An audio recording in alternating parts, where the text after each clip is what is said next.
Hello dear students of class 9th.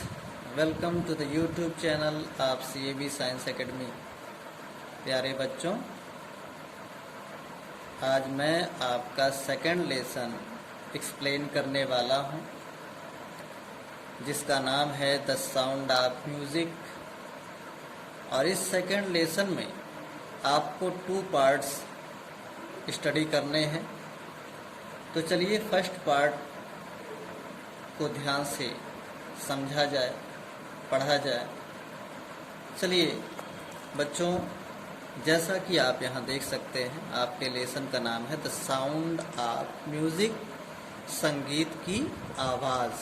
संगीत की आवाज़।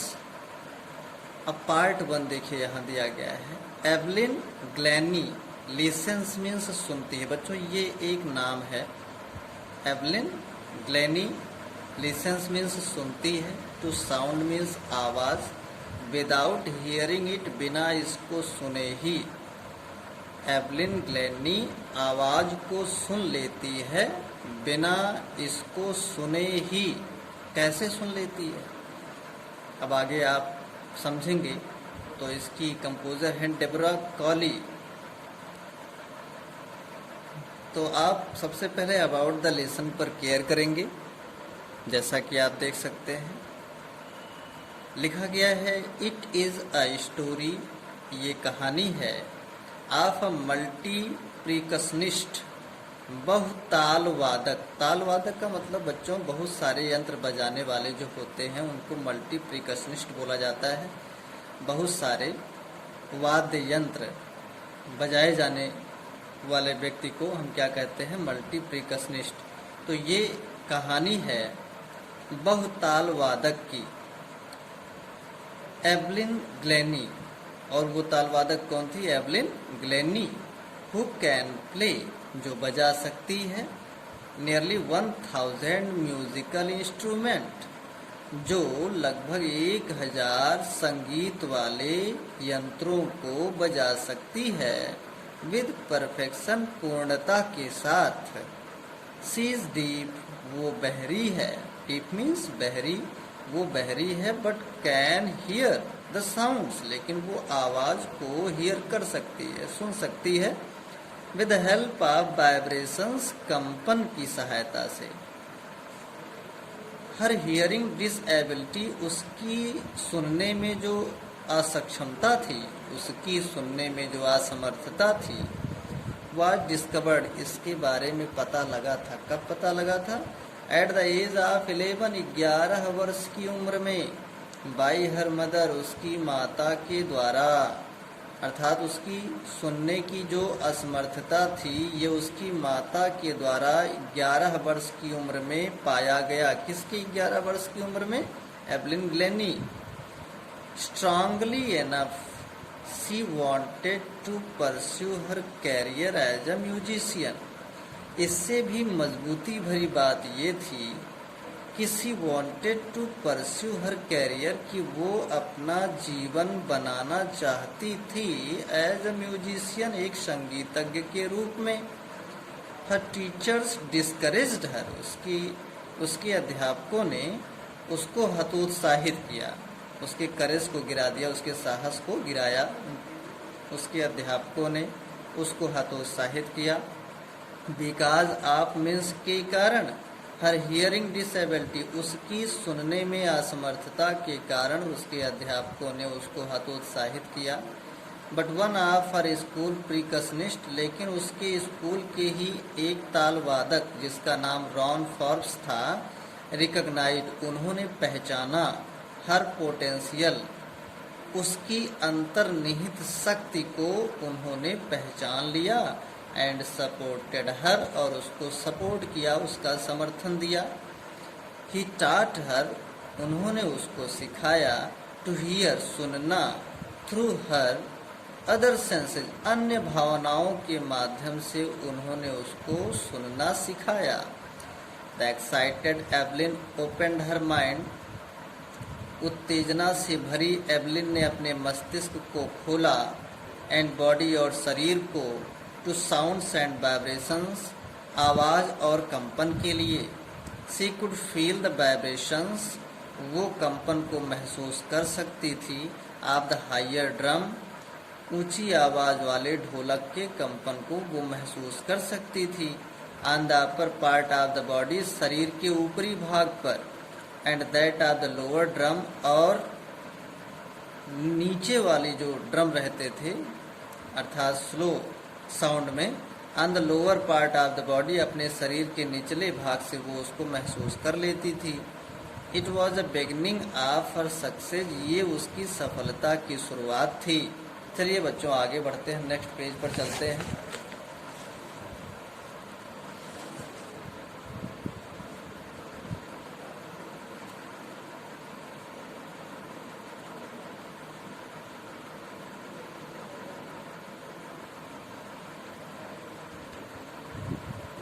सी ज्वाइंड, वो जुड़ गई। अ यूथ आर्केस्ट्रा, एक युवा आर्केस्ट्रा से वो जुड़ गई। And toured the United Kingdom, और उसने संयुक्त राज्य अमेरिका की यात्रा की। Where she joined the Royal Academy of Music in London, जहां वो लंदन के रॉयल एकेडमी ऑफ म्यूजिक से जुड़ गई। संगीत के शाही एकेडमी, शाही प्रशिक्षण केंद्र से वो जुड़ गई। कहाँ? लंदन में। लंदन में क्या था? रॉयल एकेडमी ऑफ म्यूजिक था, उसी से वो वहां जाकर जुड़ गई। सी स्टन्ड एवरीबडी, उसने हर व्यक्ति को स्टन्ड कर दिया, स्तब्ध कर दिया, चौंका दिया, हैरान कर दिया। बाय स्कोरिंग हाईएस्ट मार्क्स, सबसे ज्यादा स्कोर करके, सबसे ज्यादा अंक अर्जित करके उसने सबको स्तब्ध कर दिया। In the history of the academy, उस एकेडमी के इतिहास में, अर्थात उस एकेडमी का ये इतिहास था कि इतना अंक कोई अर्जित नहीं कर पाया था जितना कि एवलिन गिलेनी ने किया था। फ्रॉम हर आर्केस्ट्रल परफॉर्मेंसेज, आर्केस्ट्रा में ऐसा प्रस्तुतिकरण, ऐसा परफॉर्मेंस देने पर, दैट मीन्स ऐसा करने के बाद, आर्केस्ट्रा में परफॉर्मेंस देने के बाद, सी मूव टू सोलो परफॉर्मेंसेज, वो इकलौते प्रस्तुतिकरण की ओर आगे बढ़ी। अर्थात अकेले ही प्रस्तुतिकरण देने के लिए वो आगे बढ़ी, क्योंकि आर्केस्ट्रल परफॉर्मेंसेज जब होता था तो उसमें ग्रुप रहता था, कई लोग रहते थे, लेकिन अब वो अकेले परफॉर्मेंस करने के लिए आगे बढ़ी। सी बीकेम द मोस्ट साट आफ्टर मल्टी प्रिकशनिस्ट, उसे कई लोग चाहने लगे। उसकी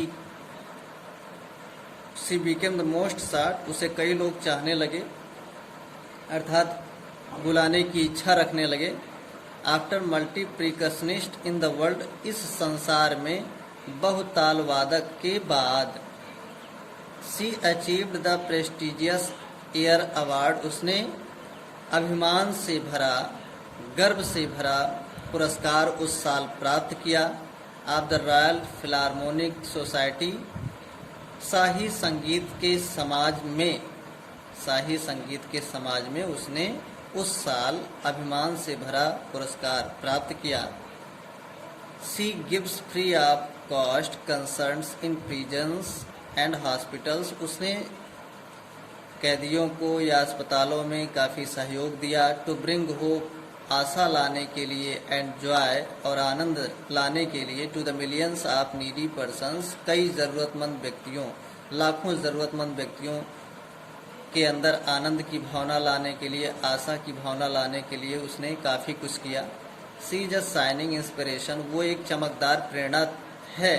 to the millions of deaf children, लाखों बहरों बच्चों के लिए, लाखों बहरे बच्चों के लिए वो एक चमकदार प्रेरणा है। चलिए बच्चों बढ़ते हैं, लेसन स्टार्ट करते हैं। रश आवर, जल्दी के समय में, कैसे समय में? जल्दी के समय में। क्राउड्स, भीड़। जॉस्टल, धक्का मुक्की करने लगती है। फॉर पोजीशन, जगह बनाने के लिए, स्थान बनाने के लिए। ऑन द अंडरग्राउंड मीन्स भूमिगत, ट्रेन मीन्स रेलवे प्लेटफार्म, अर्थात जल्दी के समय में यानी हड़बड़ी के समय में भीड़, हड़बड़ी के समय में भीड़ भूमिगत रेलवे प्लेटफार्म पर स्थान पाने के लिए आपस में धक्का मुक्की करने लगती है। अ स्लाइट गर्ल, एक दुबली पतली लड़की। लुकिंग यंगर, जो बहुत युवा दिख रही थी, बहुत जवान दिख रही थी, देन हर 17 ईयर्स, जो 17 वर्ष की आयु में थी, लेकिन वो अपने आयु से भी कम दिख रही थी, बहुत ज़्यादा जवान, अपने आयु से भी बहुत ज़्यादा जवान दिख रही थी, अर्थात अपने आयु से 17 वर्ष की आयु से भी वो कम दिखाई दे रही थी। Was nervous at excited, was nervous, वो थोड़ा घबरा रही थी, बेचैन थी, येट एक्साइटेड, लेकिन फिर भी वो उत्तेजना से भरी थी। As she felt the vibration, तभी उसने कंपन महसूस किया, वाइब्रेशन को फेल्ट किया, महसूस किया। ऑफ द अप्रोचिंग ट्रेन, आती हुई रेलगाड़ी के कंपन को उसने महसूस किया। It was her first day, ये उसका पहला दिन था। At the prestigious royal academy, प्रतिष्ठित रॉयल एकेडमी में, प्रतिष्ठित रॉयल संगीत एकेडमी में ये उसका पहला दिन था। प्रेस्टिजियस मीन्स प्रतिष्ठित, रॉयल एकेडमी ऑफ म्यूजिक अर्थात प्रतिष्ठित रॉयल संगीत एकेडमी में उसका पहला दिन था। इन लंदन, लंदन में। एंड डांटिंग एनफ, और ये डांटिंग एनफ मीन्स काफी डराने वाला था। फॉर एनी टीनेजर, किसी भी किशोरी के लिए, किसी भी किशोरी के लिए, जो कम उम्र की लड़कियां होती हैं उनको टीनेजर बोला जाता है, तो किसी भी किशोरी के लिए ये बहुत ज़्यादा डराने वाला था। टीनेजर फ्रेश, किसी भी नई किशोरी के लिए ये बातें बहुत डराने वाली थी। From a Scottish farm, Scotland के फार्म से। But this aspiring musician faced, aspiring musician faced, लेकिन इस प्रेरणा से भरी, इस प्रेरणा से भरी, लेकिन इस प्रेरणा से भरी, म्यूजिशियन में संगीतज्ञ अर्थात संगीतज्ञ बनने की चाहत रखने वाली, एस्पायरिंग मीन्स चाहत रखने वाली, लेकिन संगीतज्ञ बनने की चाहत रखने वाली ये लड़की जो थी, फेस्ड, उसने सामना किया, अ बिगर चैलेंज, बड़ी चुनौती का, देन मोस्ट, सबसे ज्यादा, सी वाज प्रोफाउंडली डीप, वो पूरी तरह से बहरी थी, बिल्कुल बहरी थी, गंभीर रूप से बहरी थी। चलिए बच्चों नेक्स्ट स्टैंजा पे चलते हैं। एवलिन ग्लेनीज लॉस, एवलिन ग्लेनी की हानि ऑफ हियरिंग मीन्स सुनने की, सुनने वाली शक्ति की जो हानि हुई थी एवलिन ग्लेनी में, हैड बीन ग्रेजुअल, ये धीरे धीरे कम होती जा रही थी, अर्थात वो और कम सुनती चली जा रही थी, उसकी सुनने की क्षमता धीरे धीरे और घट रही थी। हर मदर रिमेम्बर्स, उसकी माता को याद आता है, याद है। नोटिसिंग समथिंग, नोटिसिंग मीन्स देखा, समथिंग मीन्स कुछ, वाज रॉन्ग मीन्स गलत। व्हेन द 8-year-old एवलिन, जब 8 वर्षीय Evelyn, was waiting to play, बजाने के लिए इंतजार कर रही थी, द पियानो, पियानो, उसकी माता को याद है कि जब 8 वर्ष की आयु में, 8 वर्ष की उम्र में एवलिन पियानो बजाने की प्रतीक्षा कर रही थी, तो उस समय उन्होंने कुछ गलत चीज़ों को उसके अंदर देखा था। किसने देखा था? उसकी माता ने। दे कॉल्ड हर नेम, उन्होंने उसका नाम बुलाया, उसका नाम पुकारा। एंड शी डिडंट मूव, वो हिली भी नहीं, अर्थात वो सुन नहीं पाई ना। आई सडनली रियलाइज, मुझे अचानक महसूस हुआ। शी हैडंट हियर्ड, कि उसने सुना नहीं है। Says Isabel Glennie, Isabel Glennie कहती हैं कि मैंने अचानक ये महसूस किया कि वो सुन नहीं पाई। फॉर क्वाइट अ व्हाइल, थोड़ी देर तक। एवलिन मैनेज्ड मीन्स व्यवस्थित होना, टू कंसील मीन्स छिपाना। हर ग्रोइंग डीफनेस, अपनी बढ़ती बहरेपन को। फ्रॉम फ्रेंड्स एंड टीचर्स, अपने मित्रों और अध्यापकों से।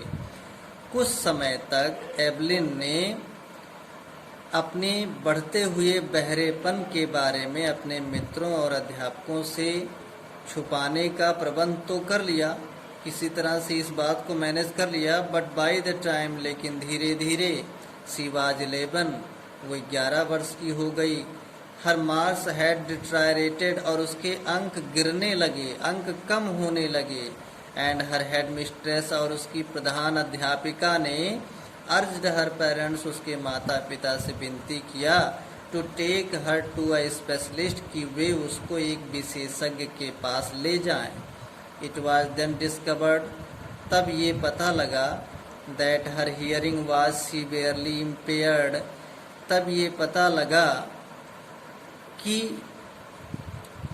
उसके सुनने की शक्ति में बहुत ज़्यादा कमी आ गई है। सीवियरली इम्पेयर्ड मीन्स बहुत ज़्यादा कमी आ गई है, हियरिंग मीन्स सुनने की शक्ति में। तब ये पता लगा कि उसकी सुनने की शक्ति में बहुत ज़्यादा कमी आ गई है। As a result of gradual nerve damage, क्योंकि धीरे धीरे वो जो नसें हैं वो डैमेज हो रही थी। दे वर एडवाइज्ड, उन्हें सलाह दिया गया, that she should be fitted with hearing aids, उसे सलाह दी गई कि उसके कानों में सुनने वाला यंत्र स्थापित किया जाए, लगाया जाए, लगवा दिया जाए। And sent to a school for the deaf, और बहरे स्कूल में भेजा जाए, अर्थात बहरे लोगों के स्कूल में उसको भेज दिया जाए। एवरीथिंग सडनली लुक्ड ब्लैक, प्रत्येक चीज़ें अचानक बिल्कुल अंधकारमय दिखने लगी, काला दिखने लगा। सेज एवलिन, एवलिन कहती है, एवलिन को ऐसा प्रतीत होने लगा। चलिए बच्चों, बाकी नेक्स्ट पार्ट में देखेंगे। Thank you.